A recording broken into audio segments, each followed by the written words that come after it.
Hi guys, welcome to my channel. I am your host and this is your budget empire. My name is Manisha and welcome to our first video.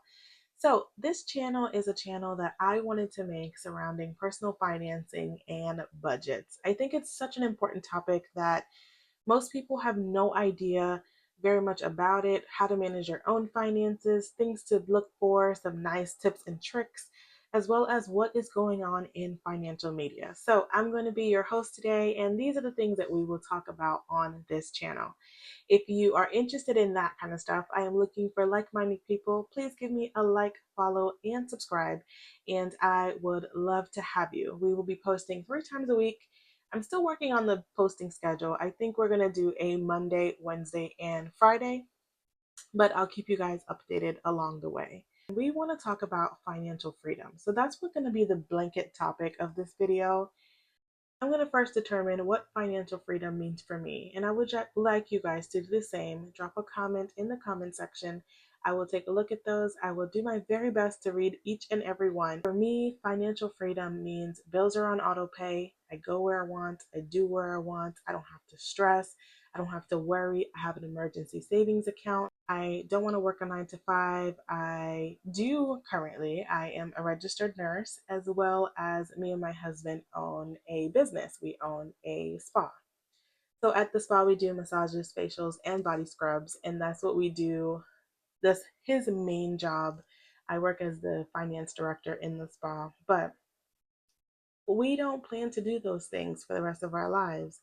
These are temporary sacrifices that we plan to make to eventually move on to bigger and brighter things. So I'm curious to see, what does that mean for you? We are going to talk about some points on where some myths kind of come in, some kind of stuff like that. So let's just get into it. Financial freedom means being able to live your life on your terms. That's it. Everything else is extra. Everybody else's opinions is extra. Live your life on your terms. What does that mean for you? What do you want to do in your life? What's holding you back? Would you like to quit your hassling job and pursue a hobby full time? Can you make money from that hobby? All of those things can be achieved if you work hard enough at them, and not just work, work, work, work, work. You need to enjoy what you do. I can honestly say, when I was younger, people would say, pick a job that you enjoy. And I'm like, I enjoy money. Like, all the other stuff is extra. But when you work in a field that you're truly unhappy about, you find out that the money isn't everything. And it doesn't matter how much money you make if you hate going to that job every day. And so that's one of the things I had to realign in myself. Currently, I love my nursing job. It has its challenges, as well as anything in healthcare. Another part of financial freedom is just having enough money to cover your expenses. Life is expensive. And we'll talk about this in another video, but being poor is expensive as well. Like, a lot of people don't understand the fees and circumstances that a lot of people who don't have enough money in their bank accounts or that have enough income they face. So it's not the cheapest road to walk on either. So all of those things to keep in mind when you think about what your goals. There is some myths and misconceptions of what financial freedom really is. A lot of people think it's being rich with multiple millions and living this luxurious lifestyle. And I'm sure for some of us that may be the dream, but for other people, they want a quiet life, to paid for 3 or 4 vacations a year, and that's enough for a lot of people. So let's talk about, how do you achieve it, right? How you get there. You get there by having a plan, knowing where every dollar goes. That is one of the biggest things that I learned back in 2021, to learn how money works. I watch videos on YouTube, these same videos that I'm putting out now. I watched them on YouTube, how to figure it out. I did a lot of research. I Googled things, I read things, I looked at all the articles. Know what's going on in the economy, because that's how you position yourself to make sure that you are, one, you're not caught off guard. The economy is in a little bit of turmoil. People aren't making the money that they used to be. Some companies are laying off other people. Those kind of things, you want to know what's going on in the economy so you can position your friends and family in the right place to make sure that they're not affected, at least soften the blow. Next thing we're going to do is save. You need to have a emergency fund. period. That's it. You need to have an emergency fund. I know a lot of people right now, they're living paycheck to paycheck, but we're going to go through a budget. We will do this in another video. I will show you the budget spreadsheet that I currently use, and we will go through and cut things.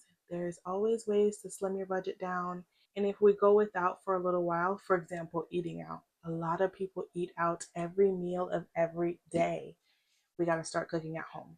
That will save you hundreds of dollars, and that money adds up at the end of the year. So small sacrifices can be a big payoff. The preferred emergency amount is anywhere from 3 to 6 months. You can start there, but you want to have that tucked away in a high yield savings account. Okay, not one of those accounts you get from Chase or Wells Fargo, any of those. You need a high yield savings account. While your money is sitting there, it is growing interest and you get a little something. Now, we are going to also do debt management.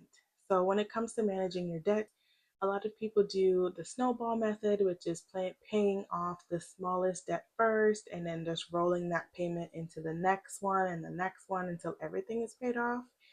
I personally don't like the snowball method. I am an interest rates person. You want to find out the interest rates on every card. Now, this does take some discipline. I'm not going to lie, it takes some discipline. Pay off that high interest balance first, pay the minimum payment on the other card, and throw all the money at that high interest payment. That way, at the end of the year, you didn't just waste that money on interest. Then we can move on to the bigger goals, which is investing. Now, I don't agree with investing while you have a lot of debt. You need to pay that debt down first, get it to where it's manageable month to month, and then we can work on investing. Investing videos, I am not a financial advisor. I will give you some advice on what I do in my personal portfolio. I do have a financial advisor to help with other big financial decisions, but I'm not a financial advisor. You will not find investing advice here in that regard. We're going to work on passive income. So passive income isn't without work.